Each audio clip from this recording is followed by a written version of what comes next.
The gentleman from Taguig has the floor. Thank you, Mr. President. Kanina po nag-argue or nagkakalituhan po pagdating sa ano yung fair market value, ano yung mga zonal value, etc. So let me address first this question to both the prosecution and the defense. Malinaw naman po sa Constitution na kailangan mag-file ng SALN ang isang opisyal. Mandatory po yan. Malinaw din po sa 6713 at sa amendment na ang kailangan po natin i-file, at tinanong ko na po dati to sa ating good justice Cuevas at sinabi nga po niya kung ano yung mga dapat ilagay. Dito po sa form, makikita po natin asset, liabilities, and net worth. Doon po sa one assets, A, real properties, nakalagay kind, location, year acquired, mode of acquisition, assessed value, current fair market value, acquisition cost na may land, building, and then another column, improvements. Ang pinagtatalunan po natin ngayon, current fair market value. May I ask the prosecution first, ano po ang pagkaintindi nyo ang current fair market value at anong basis nito dapat? Para sa amin po, Ginoong Hukom, ang current fair market value is the actual value of the property at the time that it was declared. So, for example, if LN is dated December 31, 2010, the current, because it's called current fair market value, should be the actual value as of December 31, 2010. That's how we interpret it, Your Honor. So, including the price of the improvements or the value of the improvements? Yes, Your Honor. If that is indicated in the SALN, including the improvements. Ano pong basis nyo? Bakit po yun ang interpretasyon nyo? Meron pong definition doon sa SALN form.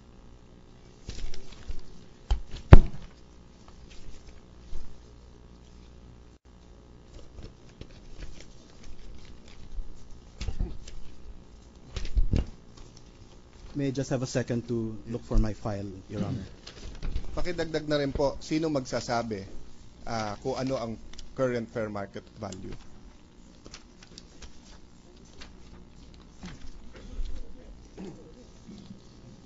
It is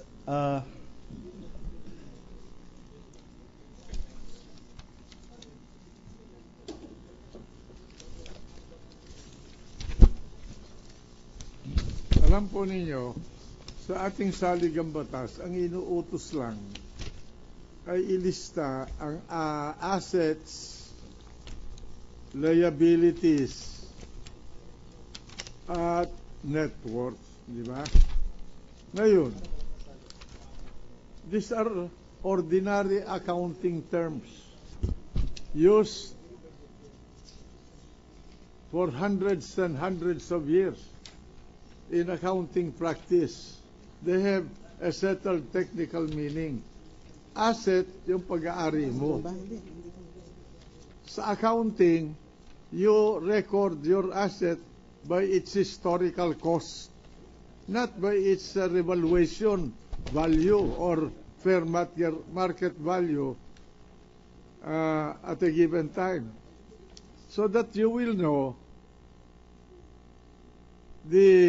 you carry these values in time for purposes of computing your taxable income when you dispose of them.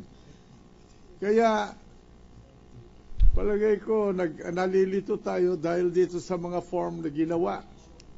All that the Constitution says is, list your assets, liabilities, and net worth. So naturally, for you to be able to know your net worth, you must list your asset according to the amounts that you used to buy them compared to your liabilities, and whatever is the difference between what is the difference of the asset and liability over the liabilities, that is your net worth. That is the this is the accounting system. So, may I proceed, Your Honor? yeah, proceed. Nandito po sa SALN form ang definition ng current fair market value. Babasahin ko po. To be clear, Counsel, that's the old This is the old form. SALN form, particularly 1992 SALN form, current fair market value means its actual value, that is, the fair value of the property as between one who wants to purchase and one who wants to sell it. Yan po ang definition ng old SALN form. And because there is that word current, ang aming pong position is whenever you accomplish your SALN and you date it, for example, dated December 31, 2011, then you have to place there the fair market value as of December 31, 2011. Sino po magsasabi? Yun pong nagde-declare kung sino po yung public official na nag-execute ng SALN, siya po dapat ang mag-ascertain. At ano pong basis niya?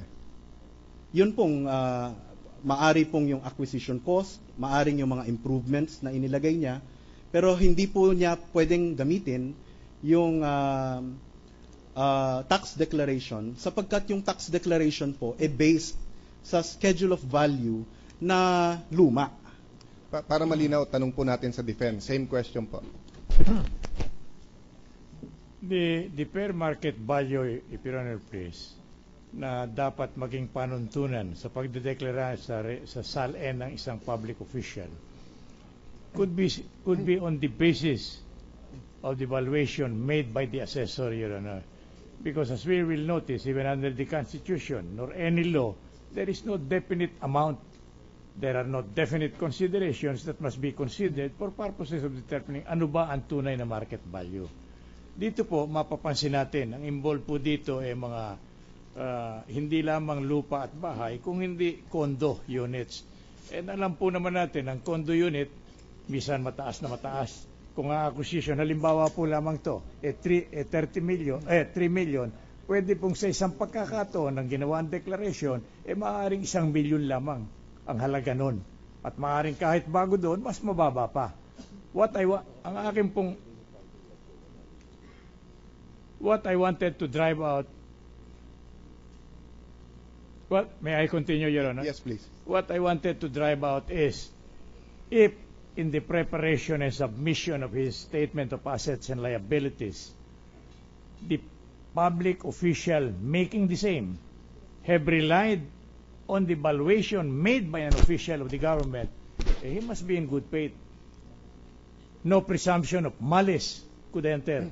And therefore, if there is no malice, then the statement of assets and liabilities, if there are errors, irregularities, infirmities, may be already corrected, Your Honor. So, what prevents go ahead. What prevents the correction, Your Honor, on the part of the official making the return is if there is malice and bad faith. In other words, in order to defraud, in order to create another criminal liability, then that is where the law will set in, Your Honor, as not granting him the element of good faith. Tama po kayo dyan.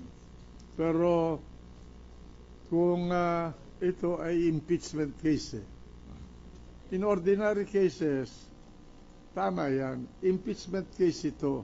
Ibig sabihin, linabag ba ang salig ang batas?